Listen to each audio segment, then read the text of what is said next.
All right, let's talk about some Joe Burrow for a second because it's an interesting situation because I think Joe Burrow has been amazing this year, and I think that he deserves all the credit he's getting. He is a big reason why they're in the Super Bowl, but it's also not like he's been perfect, and I think you could even argue he was playing his best football in the last month of the regular season, not in the postseason, but he still did some really good stuff in this game, and I kind of want to talk about the Bengals offense as a whole, how they were able to beat the Kansas City Chiefs. So let's just get into it. So first, let's start off with a play like this. So it's going to be a cover 2 zone that the Chiefs are in. And this kind of concept is what the Bengals were able to really do to have success against Kansas City. This is why Kansas City said, okay, well, screw it. We're not doing well with this cover 2 zone. Let's go to our man coverage. And then Jamar Chase just completely lit him up in man. The way this play works is you have a receiver running into a gap in coverage, kind of underneath the safety, and this is, once again, Jamar Chase. I mean, this almost looks like a replay of what we saw the first time these two teams played. However, right when this play begins, you're going to see there's a bit of a low snap, and there's immediate pressure, so interior offensive line not doing great there. So while Chase is getting open, Burrow is just under pressure. Burrow instead scrambles out and is going to just throw and find a check down to gain a couple of yards, but you could have had a big play and a first down right away. So this stuff was happening, and I actually thought that Zach Taylor did it. He went away from that a bit too early. He then kind of said, okay, this stuff isn't working. Let's try and run the ball. Let's try and run screens. But if you're not going to block, well, you're not going to be able to do that stuff well either. You're going to eventually have time. It's not like literally every play you're going to only have a second and a half. That's not really how it works. So, in fairness, they did eventually say, okay, let's go back to that and had some success. Look at how something like this, you're going to run a play action and you're going to get T. Higgins on this play wide open. So they went back to it and they did a good job. Again, I've criticized Zach Taylor. You guys all know it. But one thing he does very well is he makes adjustments. And sometimes, especially in the playoffs, I feel like it's less often the guys who have the perfect game plan coming in and more often about the guys who are willing to switch things up when they have to. And that's what Taylor did. And we can also talk about some of the plays that were good that didn't matter. I thought both of these two, this weird sequence where the Chiefs just basically said, we're going to commit pass interference and hopefully the refs don't call it. And the refs said, yeah, sure, that's fine. You can do that. That's cool. It's a one-on-one matchup. When you have T. Higgins in a one-on-one matchup, you take it. I mean, it's so unfair that they get Jamar Chase and T. Higgins, who are so great against man. Boyd's more of a zone guy, but even he can beat man. But watch what's going to happen. As you see, Burrow's going to take the snap. Higgins is going to get wide open, gets in position to make the catch.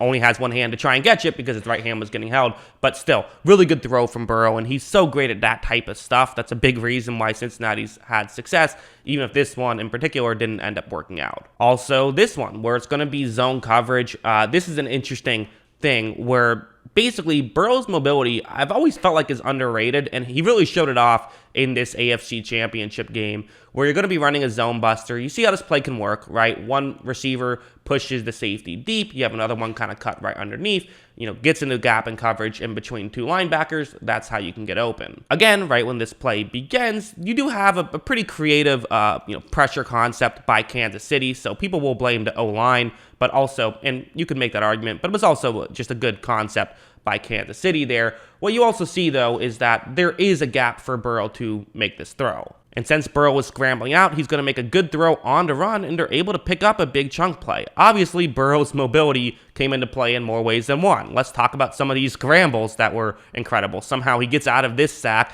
is able to sidestep another one, and just get the first down on a 3rd down and 6. We also saw the other one where he just read the play, saw he was going to have a window to run, and took it and got the first down that way. Those plays were just so huge. And it really came into play, too, where it seemed like Kansas City did want to at times say, let's play some man, and let's just make sure we double team Jamar Chase, or at least keep a strong effort on Jamar Chase. But when they did that, there was no one over the middle of the field typically. They didn't have a spy on Burrow, and you're playing man, so 5 guys are looking at someone else, and if you're doubling Chase, then 6 guys are looking at someone else, because they had a couple of just true doubles on Jamar Chase in this game, and then you have Burrow who can just say, okay, well, if no one's paying attention to me, I'll just run and pick up some yards. So, again, Not always the most important to be Lamar Jackson. Sometimes you just have to be able to read the play and know when to run, and that's what Burrow was able to do. A decent chunk of what the Bengals were able to do was just small stuff like this. It's cover 2 zone, just hit a guy underneath. Like, that's sometimes all you have to do,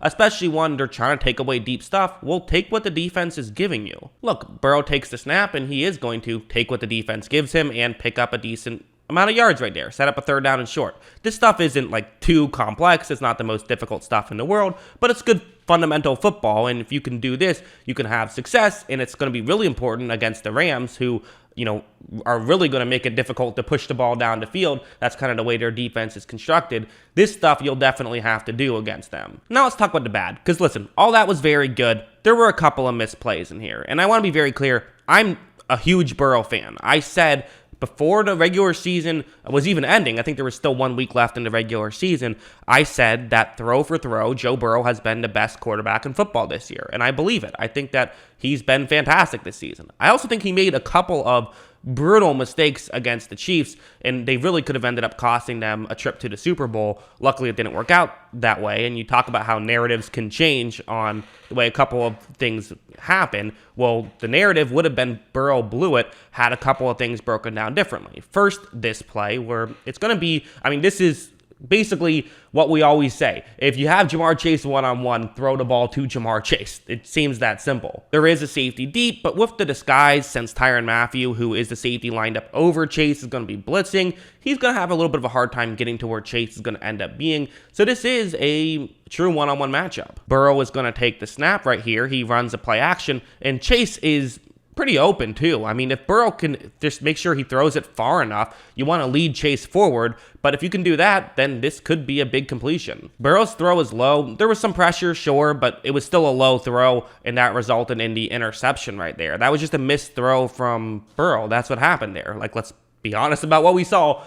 Burrow did have this one, and again, Burrow obviously did a lot of stuff really well, but this was a mistake, and kind of a mistake you can't have there. All the momentum was on the Bengals' side, and luckily it didn't come back to bite them, but it easily could have. You gave the Chiefs good field position. Luckily, they just, the Chiefs couldn't get out of their own way. And this one was really just the weird one, where it's going to be man coverage. That's the way this play is going to work. Look at how when Burrow takes the snap, you're going to see him. Again, there's pressure up the middle, but he can run. He scrambles out. And now here's where things get weird. Some people were saying this was a throwaway. I don't think this is a throwaway. I think this was just Burrow is trying to complete a pass right here. Burrow's trying to throw it away. This is literally the easiest throwaway in the history of throwaways, because all you have to do is get it past. You're out of a tackle box, so all you would have to do is get it past the line of scrimmage, which he's like 2 yards away from. So you can just, throw it into the stands very easily, and you're fine. But you see, Burrow does have a receiver, T. Higgins, who is getting open. The defensive back who was covering him fell down right here. So that's what Burrow is trying to do, but he just completely is not aware of where Nick Bolton is. That's what I think I see right here. Burrow throws it. Bolton should have caught it. That should have been an interception to put Kansas City in field goal range. Like, that's just the reality of what happened. And listen, mistakes are going to happen. I think what Burrow did well totally outweighed the mistakes that did happen, but we can't pretend like those mistakes didn't happen either, and you got to clean that up when you're going up against the Rams. So yeah, I still think Joe Burrow had a really good game in this one. I don't want to let those 2 plays completely take away all the good that he did. He did a lot really good in this one. And while he did have, 2 turnover-worthy plays in this game, it broke a streak where he had 5 straight games with no turnover-worthy plays, and he hadn't had multiple turnover-worthy plays in the same game since Week 5 at Green Bay. So, a lot of very good stuff from Joe Burrow. Those 2 throws are kind of an anomaly for him, so I'm not going to freak out too much. That's what I think. What do you guys think? Let me know in the comments below. What were your thoughts on Joe Burrow's performance? Always love hearing from you. And of course, as always, thanks for watching.